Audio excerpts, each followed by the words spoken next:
হবিগঞ্জের নবীগঞ্জ উপজেলার বাচকাসারা হাজীবাড়ি কর্তৃক ইন্সপায়ার ফাউন্ডেশন ইউকের প্রতিষ্ঠাতা চেয়ারম্যান আব্দুল মতিনের পিতা আব্দুল হান্নানের পরিবারের পক্ষ থেকে শীতবস্ত্র বিতরণ করা হয়েছে। হবিগঞ্জ প্রতিনিধি সেলিম উদ্দিন জানান, রবিবার বিকেলে হবিগঞ্জ উপজেলার কুরশী ইউনিয়নের বাচকাসারা হাজীবাড়ি কর্তৃক অসহায় শীতার্তদের মাঝে এই শীতবস্ত্র বিতরণ করা হয়। শীতবস্ত্র বিতরণকালে অতিথিরা বলেন, দরিদ্র অসহায় মানুষেরা দেশ ও সমাজের অংশ। তাদের পাশে দাঁড়ানো সচেতন মানুষ হিসেবে আমাদের নৈতিক দায়িত্ব।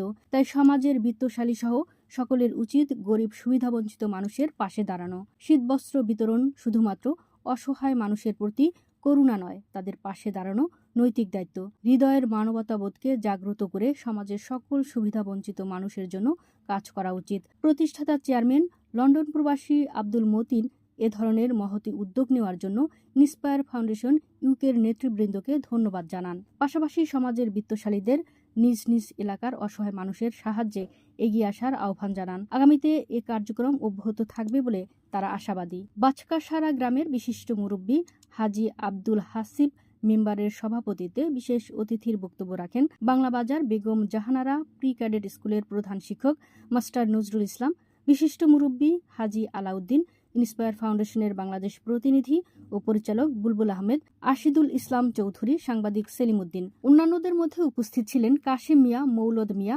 সজলু মিয়া, কুরুস মিয়া, ধনাই মিয়া, আব্দুর রাকিব, আব্দুল হক, সালমান চৌধুরী, জাকারিয়া আহমেদ প্রমুখ। পরিশেষে দোয়া পরিচালনা করেন বাচকাসারা জামে মসজিদের মুয়াজ্জেম হাফেজ কারী তারিকুল ইসলাম।